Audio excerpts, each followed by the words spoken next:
Nagbabalik ang ating programa dito pa rin sa Fun and Laugh with Ron. Grabe naman yung vibes na to. Ngayon ay susubukan natin magpabasa ng tarot card sa ating fantastic guest na si Tito Boy.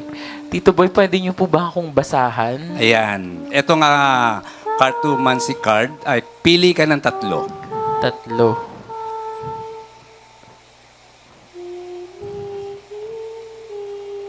Okay, dito naman, ikat mo siya sa tatlo din.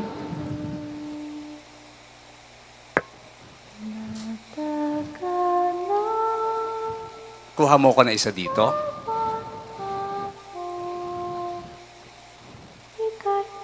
Bumunot ka ng tigi-isa dyan.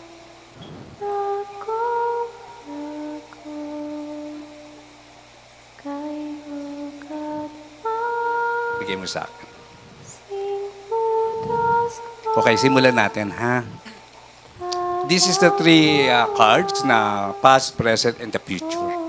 Ngayon, tingnan natin kung bakit yan ang binigay na mensahe sa akin na yun ang iba, basahin sa'yo. Tingnan natin sa past mo. Parang ayaw niya magpakita. Ayaw. Anyway, ito. Three of Hearts. Ibig sabihin, dumaan ka sa mga emosyon, lalong-lalo na sa relasyon, na madalas ay may third party na ang nangyayari, karamihan, ikaw ang umaayaw.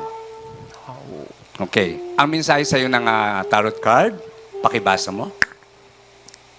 Lalakasan ko po ba? Yes. A harsh truth is better than a soft lie. Pain, suffering, bitter truth, separation, strife, selfishness, and heartbreak. Tingnan niyo po, oh. Yung kanyang card na sa tarot is tatlo rin na espada na tinusok ang heart. So, ibig sabihin, kailangan mong tingnan ang sarili mo ayon sa enerhiya mo pag nagmahal ka. Kailangan, ano ang zodiac sign mo? Scorpio. Scorpio. Ang Scorpio kasi dapat inuuna ang career bago ang love life. Oh. So, mag-focus ka muna sa career mo bago sa love life kasi doon ibibigay ng sansinukob ang totoong magmamahal sa'yo. Okay, sa present, tingnan natin. Eto siya. Full of love ka talaga. This is the wish card. Pwede kang mag-wish after this kung naka-ready ka na magmahal ng totoo. So, nakuha niya yan. Pansinin niyo, dalawang card na puro heart. Ibig sabihin ng emotion niya ngayon, ang energy niya ngayon, mahal niya ang nasa paligid. Okay. Paki-read mo to. Be ready for the opportunity you've worked for. Celebration, stability, home, rest, cleverness, beauty, romance, mirth, milestone, and community. Ayan. Di ba sabi ko sa'yo kanina na career muna bago ang love. Kasi pag nag-love ka, sisirain niya ang career mo. So kailangan mo ngayon i-wish sa sansinukob na pag nagmahal ako, maging balanse. Para ang sansinukob naman mapagbigay naman yan eh. Depende kung paano mo ibibigay sa sarili mo yung intent ng pagmamahal. Okay, tingnan natin sa future. Ito ay the present and the future. Pag ito naging pula pa rin, lucky ang 2025 mo hanggang sa end of 2025. Money. So pansinin mo dalawang 10 na magkasunod. Ngayon, ang magiging conflict mo lang pagka mamali ka ng tawag dito ng hihingin sa sansinukob, maaaring ito yung mga paratingin mong project. Ito ang mga paratingin na ibibigay sa yung biyaya. Pero dapat yung biyaya na yan ay maging balanse at una nagme-merit ka. Ano yung merit? Yung tumutulong ka, hindi financially, pero pinararamdam mo sa ginagalawan mong mundo na karapat-dapat kanilang hangaan. Okay. Sinasabi, paki-read. Take a methodical approach and you'll achieve your dreams. Conservative, methodical, dull, dependable, patient, clever, efficient, and responsible. Ayun.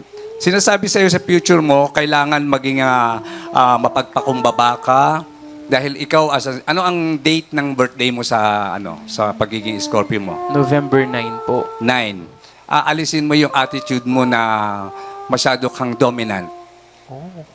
Pag nag-dominant effect sa'yo yan, ibig sabihin, marami kang susunod. Pero at the back, maiinis. So, kailangan i-balance mo yon. Kasi may ugali ka din na ayaw mo ng pinangungunahan. Oh yes, I agree. Yes. Pag nabalansin mo lahat yan, mag-aayon ang sansinukob at ibibigay ang mga pangarap mo. Pero may nakikita ko, lumaki ka ba sa lola mo? Hindi po. Kasi may isang soul na nakapalibot sa'yo na matanda siya na palagi siyang nagre-remind kahit sa dreams mo. Dumadaan siya.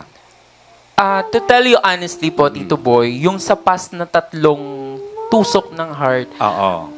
nawalan ako ng mahal sa buhay na 3. At isa dun yung nanay ko. Yan. And parang every time na magpapatarot reading ako ng hindi naman sinasadya, laging may sinasabihan talaga ako na lagi daw akong may kasama.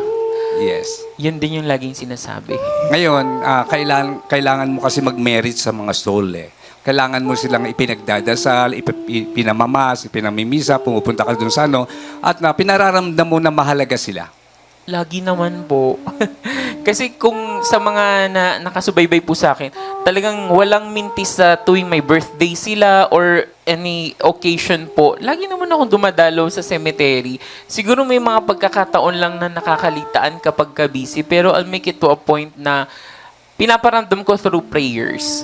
Ayan, tumugma yung 3, tumugma rin dito. Ibig sabihin, yung soul na 3 na yan, nakaagapay sa iyo yan. Hindi kanya pababayaan. No. Tingnan natin ang ng angel sa iyo. Anong sinasabi niya? Romance. Yan ang problema mo sa sarili mo. Paano ka magmamahal ng totoo kasi puro doubt.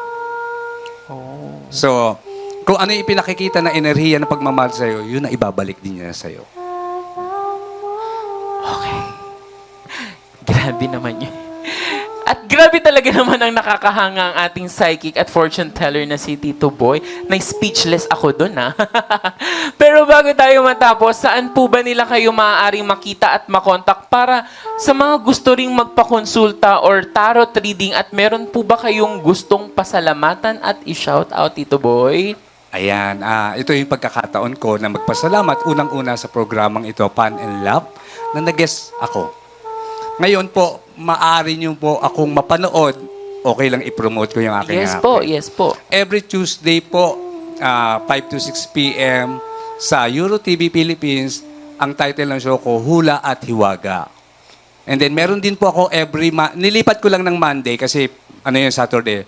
Every Monday naman po, ang title ng show ko naman po, Ang Mensahe ng Ikatlong Mata sa NGO TV. Mapapanood nyo rin po ito sa Extreme Channel din po. Kaya maraming salamat sa pag-invite sa akin. At pinasasalamatan ko rin unang-una si Direk Lea. Yes. At natutuwa po ako lahat ng inutos ko sa kanyang gawin niya through spiritual. Ginagawa niya, kaya tuloy-tuloy ang biyaya niya. Wow. Oo, And then si Tito Boying din, same as nung nagkausap kami, na Tito Boying, ito yung taon mo. Lahat ngayon nagmamanifest na sa kanya. Wow. Ngayon, sa social media naman, inaayos ko pa kasi yung sa social media ko ang nakalagay yung totoong pangalan ko eh.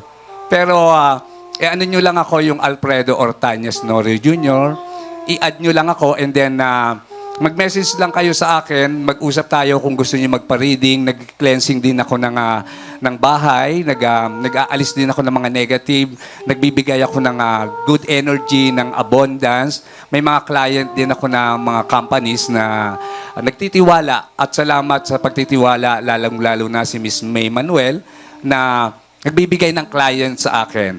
Kaya tutok lang po kayo sa amin at dito, pagka merong pagkakataon, mag-usap tayo sa social media. Ayan, maraming salamat po, Tito Boy. Pero huwag maglilipat ng channel dahil may makakasama pa tayong fantastic guest na siguradong siya naman ang ating ipa-fast talk sa hot seat sa pagbabalik yan ng inyong programang Sigurado ang Fun at Sure na Sure ang Love, ang Fun and Love with Ron. And love, no ka na dito.